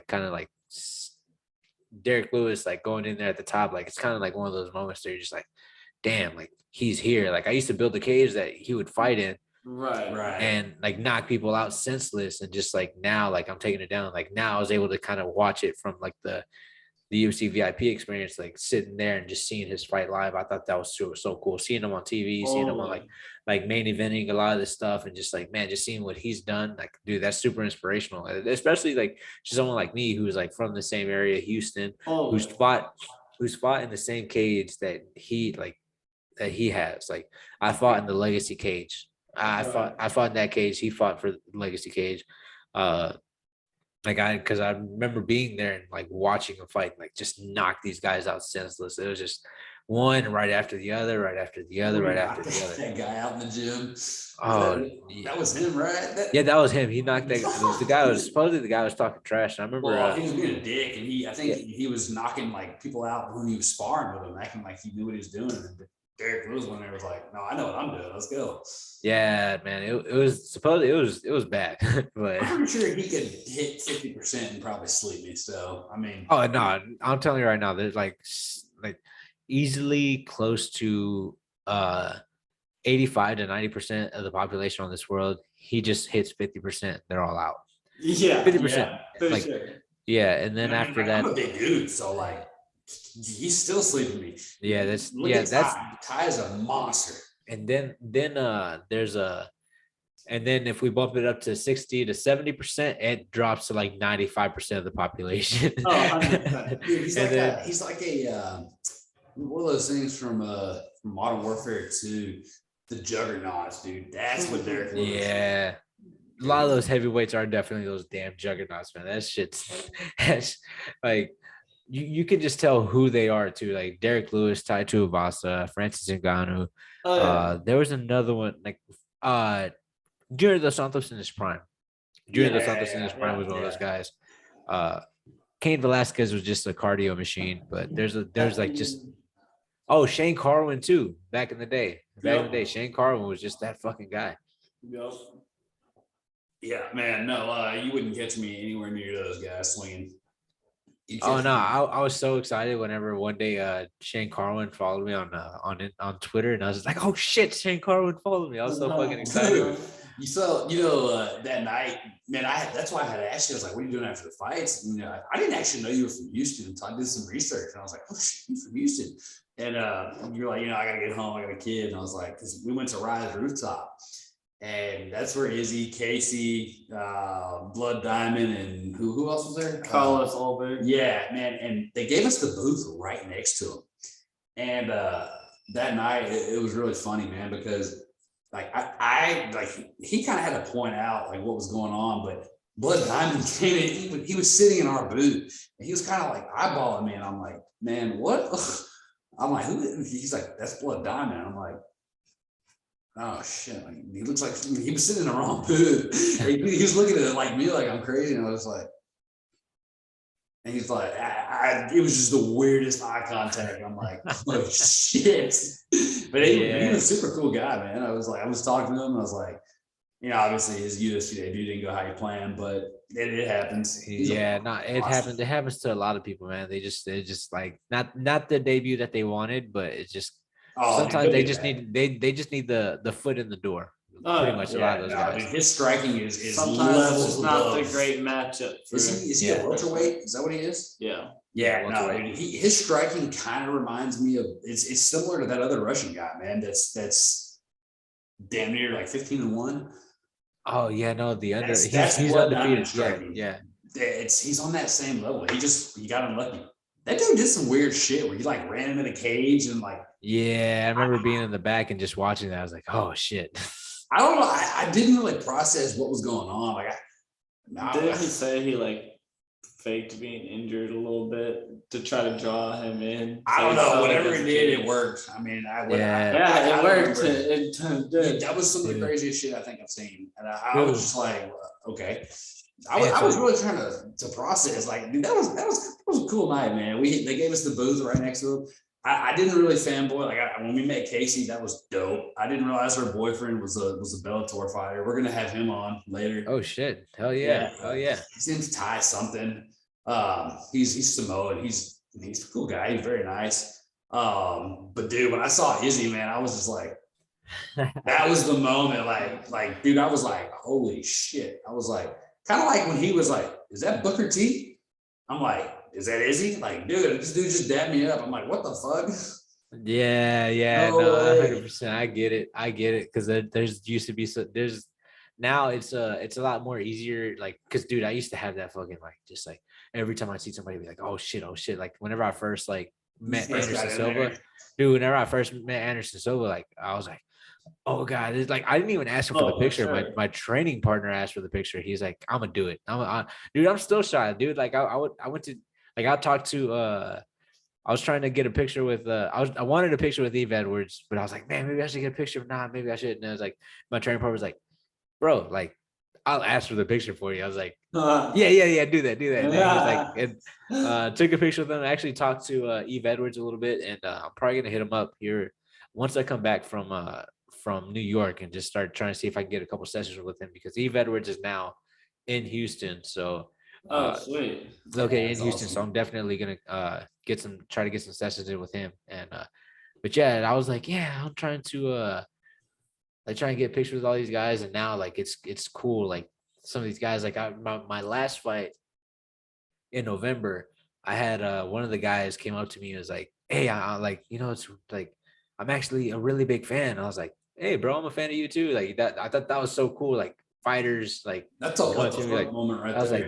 that really was. I was like, God, bro, like, I'm a little starstruck. You're actually one of my favorite fighters. I was like, oh, dude, like that, you like that means more to me than like a regular person coming up to me just being like, dude, like, because I'm like, you're a fighter and you recognize the like fighters.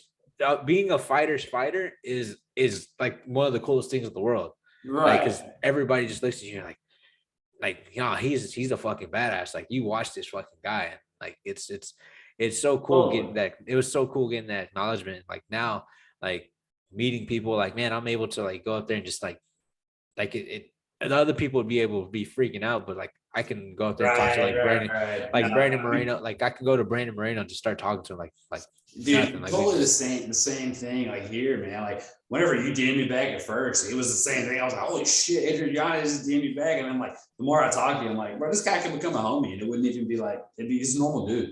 Like yeah, dude. It's like once you just start talking, like now it's like almost like peers type of deal. Like, oh yeah, no, that guy's a peer. That guy's like like you don't put these people like on the highest pedestal because like now you just look at them like, oh no, like they're just like us. Like they're not like these big superstars. When you start talking to these people, they're actually like real people and all that stuff. And, right. And a lot of times, like the more famous they are, the more problems they get. Dude, I fangirled out whenever I said fangirl, but I tell you, like I was like, oh shit. Like when Mac because I think I added Max Holloway and Daniel Cormier because they were going back and forth, and I added them. And I was like, after I had my kid, and I was like, I'm the deadest man on the planet. I'm the Dr. Pepper King, and I just started going at him like that. And then next, you know, a couple days later, I opened up my Twitter DMs, and I just seen like I had a DM from Max Holloway. And I was like, what the fuck? Wait, what the fuck? Like, is this for real? Like, nah, this isn't for real. And then I looked at the date and I was like, oh shit, he sent this fucking 2 days ago. Let me get on my shit. And he ended up sending me some Daddest Man on the Planet stuff. And I was like, oh dude, this is so dope, man. Thank you so much. Sweet. Like, That's sweet. Bro. So back around Halloween, man, dude. I sat here with a fucking like we weren't even doing this podcast shit yet, and I sat here with the dumbest look on my face in my room for probably like 3 hours because I was Connor for Halloween, bro, and I tweeted him, and dude, it was kind of a roast, but not really. Like it was just funny, and so he posted this picture, right? He said, "Highest gate the Garden's ever seen." Does it show? No, it barely. Yeah, it's barely. Right. So then, like, it's not gonna show. You can look at my Twitter after this, but you know, I'll send you the picture on Instagram. But dude, I'm holding the fucking proper 12, and dude, it was like almost instant. He saw that shit, and he was like, I said, "Hey, we're the same," and he said, "Virtually identical," and I was like, "What the fuck?" Because dude, that's Connor. Like that dude's name is just fuck. And I'm like, that's what I told him. I was like, dude, he probably saved that picture and it's roasting the fuck out of me, but laughing at the same time. Oh yeah, no, he was probably like, he probably was just like, nah, I'm gonna get drunk and just start roasting this guy later. he was people were tagging me in that little like clip of him where he's like, I don't look like that motherfucker. And I'm like, I don't know who he was talking about then, but like, I'm like, that's funny as fuck. I'm gonna send you that in your DMs right now. You're gonna laugh your ass off. It's pretty funny. Oh shit, man. But at least you get acknowledged by by Conor McGregor. I still haven't got anything from Jorge Masvidal. Shit, I wouldn't get something from Jorge. Jorge's cool too. You know the TikToks where the guy goes around and he's like, he walks up to their cars and he's like, what do you do for a living? Yeah, he's like, what do you do for a living? Well, dude, he walked up to Jorge Masvidal and he's like, what do you do for a living? He's like, get the fuck away from me. He's like, yo, bro, take a step back. Jorge's a fucking gangster, dude. You don't fucking play around like that. Oh shit. I think it's. I'm excited for his fight. That's gonna be a good one. I'm actually like, now that like actually Aljo kind of brought that to my attention that's the day I fly back. I'm kind of excited for it. It should be fun. Yeah, no, I think, man, dude, I love Colby. I don't like his act, but like I also get his act. I think Colby's actually probably a really nice dude. Yeah, no, I think I saw like a video of him like actually talking to a kid like about how to make it like so. Yeah, I think the gimmick is just like a gimmick, but I think their bad blood is real. But at the same time, that's definitely real. Jorge definitely does not like him. Yeah, so I think the bad blood is definitely real, but at the same time, like I don't think that persona is definitely not like Colby Covington. But at the same time, we've actually seen like so many people like kind of run the gimmick so hard that they actually turn into the actual gimmick. Dude, like it happens all the fucking time. Dude, honestly, man, you start like thinking a certain way and acting a certain way, and I think we've all done it. It happens, man. You get in a different crowd, or you start thinking a certain way. You really do become that, and that's why that's why you can't think like you can't get in the wrong crowd, and you can't. Oh yeah, man. That's why I got positive. Oh yeah, no, I got a lot of my homies. They still make fun of me and shit. Like they don't treat me like anything else. They're just like, nah, like who is this guy? Nah, fuck this guy. You know. So I got a lot of they can help keep me grounded too, man. So it's pretty cool, man. I love it because like they don't treat me like my friends don't treat me like I'm anything like special. They're just like, nah, he just does something different for a living. This is still our friend. This is still our guy. So like it's pretty cool. But they also do they're like whenever I got to like so the day that I went to the UFC fights, my friend was getting asked his girl to be his wife and pretty much proposed. Yeah, I forgot the word for a second, but he proposed, and like I was like, yeah, I got to corner my training partner, so I won't be able to be there. And my friends were asking me, like, hey, like if you get like if you can't make it to the fights, can we get your tickets? And I'm like, no, fuck you. No, fuck you. So it's still cool because they're like, yeah, no, like you like anytime you get extra tickets, just please let me know. Like, all right, well, yeah, I'm always gonna go, but fuck off, so yeah. No, man, it's crazy how it works, dude. Because like I said, the more I talk to you, I'm like, no, this dude is fucking super cool. That's what I was telling him, man. I was like, bro, he's literally like I could be like, hey, what's up, bro? You like, I got a flat tire. And he'd probably come help me if he wasn't at fucking training. Like, yeah, he's a good dude, man. He's like, he just wants some sushi. Yeah, dude, I do want. I finally got it, but it was, I went to I was gonna go to like a place to go get it, but like it was just the day that like whenever I tweeted that I want some sushi, somebody they actually like the replies that I was getting, man, it was hilarious. Somebody was like, he's like, this is the equivalent to Conor McGregor saying I'm horny. I'm like, what? Like, what? Like, no. And then somebody was correct. Bro, his fucking antics in the mirror. I don't understand what the fuck he's doing, but it's funny. Nah, and then somebody corrected that guy and was like, no, it wouldn't say I want sushi. He says I want Dr. Pepper. I'm like, oh shit. Bro, then, I see your shit with the soap too. And dude, people fucking love that shit. Nah, bro, it was hilarious because somebody was like, I'm gonna wash my balls with Adrian Yanez. And I'm like, yeah, they're supposed to be super clean, so that's what it's supposed to do. So yeah, go ahead. I was like, I'd be looking at you differently if you didn't use your soap for that. Yeah, I see you tweet that shit. Like every now and then I'll tweet you, but I'm like, bro, this dude ain't gonna see this shit. Yeah. He gets so many ads. But then like I get more joy off of reading the fucking tweets to you, and I'm like, that shit is funny. Yeah, man. One of my favorite ones was like right after I got hacked. There's this guy named I think his name is Ben. He told this guy DM'd him, was like, hey, you want to buy the PS5 like off of my account whenever it was all hacked?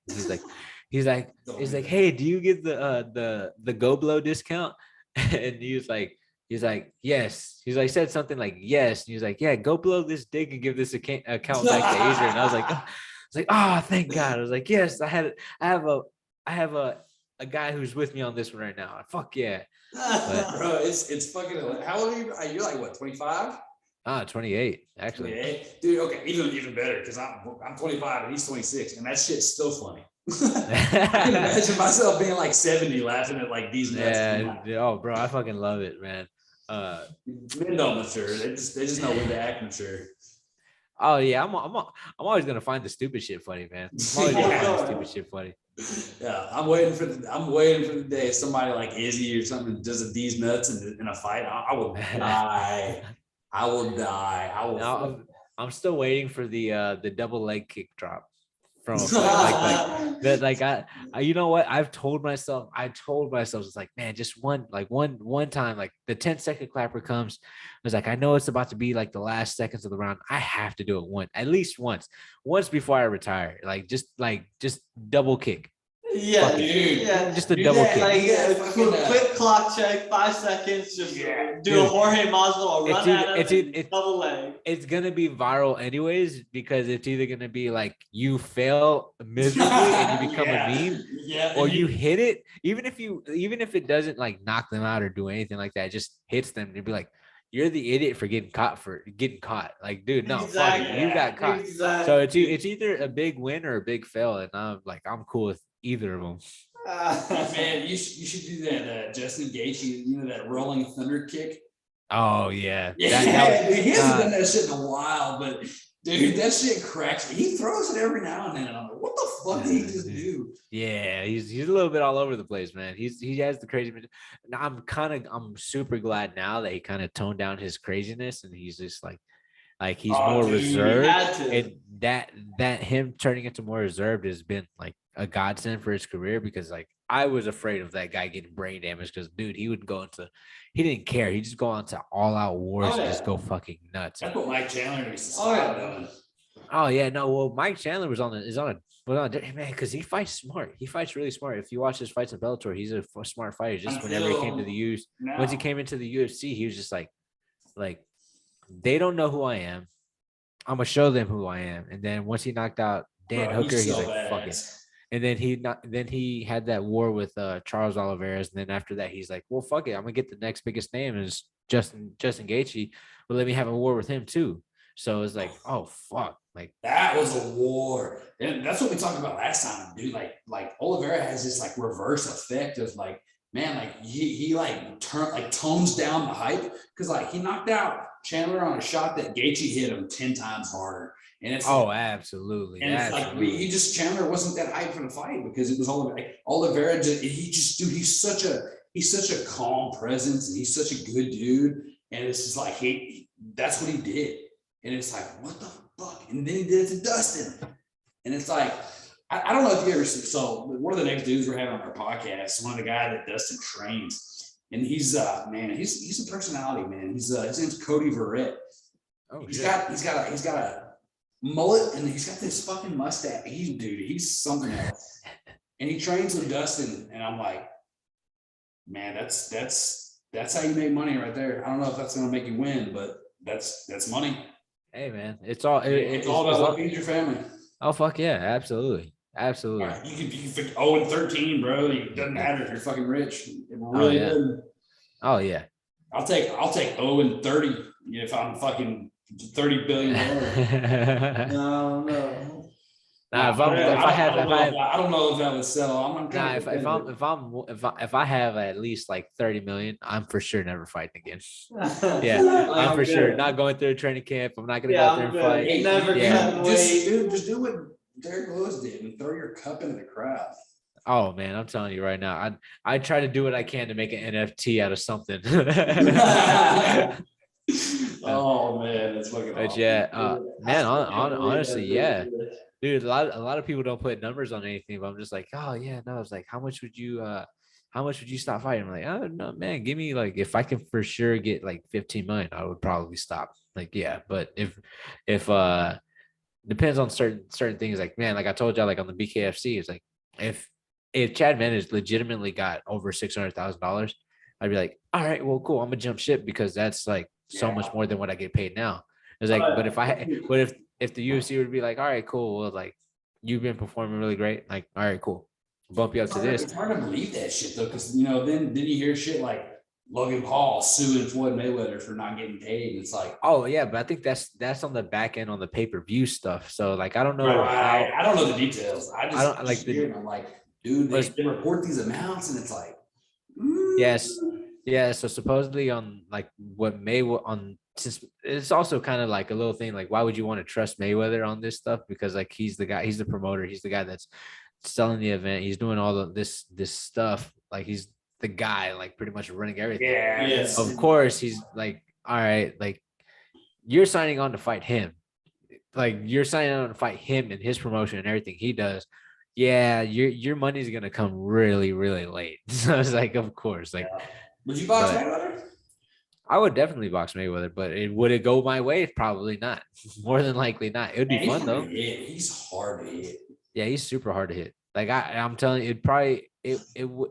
I'm telling you, if Floyd Mayweather were to box a lot of these guys who like my size and everything, like because I'm like Mayweather size. Yeah. Like I walk around, dude. Like I think I just weighed myself the other day and I was like 158 and I'm like, dude, I'm a little bit bigger than Mayweather. Mayweather walks around like 150, I think, if that. Yeah, he's in like perfect shape too. Like, yeah, so it's like, dude, he's in the gym constantly. So yeah, if honestly, like if you're telling me to fight that guy, we're like, no, a lot of the guys his size, like that do MMA swimming over, like they're getting fucked up. Yeah, there's no way fans are buts about dude, it. They're getting if you fucked ever up. look at like Canelo after he lost that fight, that's when Canelo became Canelo. Like Yeah. that's when Canelo started making motherfuckers miss. Oh yeah. And He took a lesson and then just rolled with it and just fucking just went. exactly, dude. If Floyd would have never beat him, he would have dude. And I fucking love Canelo. If Canelo fights, well, he was supposed to fight that light heavyweight guy, man. And if he would have done that and won, he would be the greatest of all time. Like, Oh yeah. No, he's fighting a really good fight. I think he's fighting Bivol next, and then if he wins, if he beats him, he goes back down to fight Gennady Golovkin and all that stuff. So I kind of can't wait to see how this year plans out for him. Yeah, I mean that first fight with Golovkin was, man, all over this is yeah, exactly. I don't really know how they score it. You know, like I think it was questionable. But I think boxing is more corrupt than UFC. And oh no, absolutely. I talked to my management team. They're just like, no, they're absolutely corrupt. Like it's the way that everything's played out and like how everything is. Like it ain't good. So like yeah, right. You know, I just try to like not think about that stuff and respect the sport. Like you got a guy like Tyson Fury that moves like that. Like, dude, that's scary, bro. Oh, oh man, 100%. That's super scary, dude. He's not like. Doesn't look like he's in shape. And then he moves and it's like, oh shit, get away from me. Like I don't want you within like a 30-foot radius of me. And Usich is not afraid of him, man. Dude, that's that Ukrainian blood in him. He's up there fighting on the front lines right now. Like that is the utmost respect. Like that dude is fearless. Yeah, that's super crazy, man. Whenever I saw that actually that Alexander Usyk was over there, like he immediately went over there. I was like, dude, this guy got a pair of nuts on him, bro. He's willing to look death in the eyes right now. Like, bro, like he's looking death, nuts. Dude. Like that is literally like, remember that show Lost? Oh man, I didn't watch it. Dude, well, basically that show Lost, bro. They were on this island and it was basically imaginary, dude. They were all fucking dead already. And that's what it's like in Ukraine right now, dude. When you're this big, and then you got a country this big swallowing you from three sides around, and you have the cojones to sit there and fight back. Right. I will never say nothing disrespectful about you again, dude. Yeah, it's fucking all over the place. I don't even like. It's hard to say what's going on over there because like it's the internet, and it's like what's the truth. But all I know is Russia's crazy. And I just hope I hope the best scenario possible comes out for everybody. Oh yeah, same here, man. Prayers to those guys, man. It's just fucking nuts. Like it's weird. It's weird that that's happened. It's still shit like this still happens in 2022. I feel like that's a World War II situation. I feel like we're going back in time with Putin invading, and I'm like, what is he doing? Yeah, it's kind of all over the place right now, man. You know, like. He's Russian. He's the Russian president, though. You know, like you're not going to find a Russian disrespecting him, even though they disagree with the war. It's yeah. I don't know the details. He's that guy. I don't know the details. I know that's been going on for like 15 to 20 years, and I hope there's already been a lot of people, innocent people die. I hope they do that. Put it down. I'm really hoping everything just kind of resolves as soon as possible because it sucks, man. People losing their lives over this stuff is nonsense, man. They definitely like whatever resolves it as quickly as possible because man, like these lives are precious, man. Well, dude, and that's something you realize as you get older. You look at it, you're like, holy shit, you know, like the age of 0 to 18 goes by so slow. And then all of a sudden, dude, it goes by like this. And you start looking back and you're like, life is precious, man. Like every interaction you have is precious.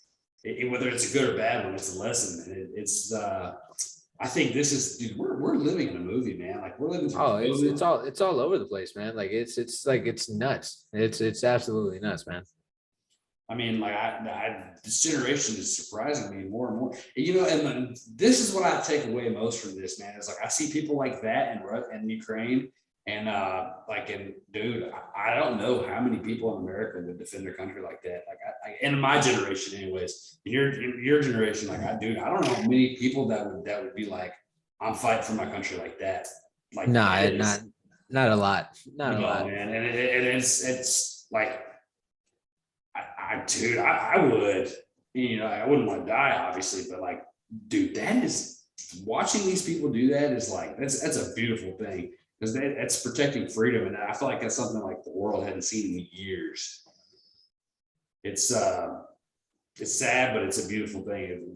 Dude, their president's on the front line, and it's like, wow. Shit. It's you know, you don't really know what's going on, but you know that they love their people. Oh yeah, that's cool to see. That's cool to see that type of patriotism for their own country and all that stuff, man. It's phenomenal to see, man. Like I admire that so much. Yeah, no, when I saw that usage was on the front lines, I was like, and then the two brothers that were boxing legends. Yeah. I'm like, dude, these guys, dude, they're not scared of fucking anything. I mean, they might be, you know, they've been hitting the head a bunch of times, but yeah. Oh shoot, guys. Shit. I mean, but man, I think that's about all we got for you, man. We took time. Yeah. Man, it's all good, brother. It's all good. This is a fun conversation, man. Having an extra person. Fucking Justin, he ended up studying too long. He's like, I got a bail. I was like, dude, you're the one that wanted to talk to him. He said that he rolls with the guy and trains with the guy that you beat in LFA. His name is let me tell you his name real quick because he just texted me. Let's see. Miles Johns. Oh yeah. Yeah. No, for you, huh? Yeah, that was a tough fight. It was a split decision loss. Pretty much like could have went either way. Fought in his hometown and everything. Nah, a good guy, but Miles Johns is a good guy though. Like I mean, I'm sure there's no disrespect there. Yeah. He just said, he said I trained with someone named Miles Johns. He's like, we roll together all the time, but he fought Adrian back in LFA, lost a split decision. And then I was going to introduce Justin as my short friend. Yeah, he's like 5'10". I'm going to send this video. Dude, I get on his ass all the time. I told him last night, he said something to me on Twitter, and I'm like, I was like, dude, aren't you making cookies right now? Like in the tree? Like, yeah. I was like, dude, you might have seen the tweet. I was like, dude, most tall people are sleeping right now. He gets so fucking bad. But it's fun. It's all fun and games. He can fucking choke me out. Like, he's a little spider monkey, man. That fucking shit, I have no ground game, so he starts fucking like, I can use my weight to an advantage for like a little bit, and then it's like, oh fuck. Yeah. It's not even close. Oh, shit, guys. Well, but yeah, let's call it quits, man, and just let us know if you need anything, man. Thanks for talking to us so long. Yeah, no problem, guys, man. Y'all absolutely have a great one.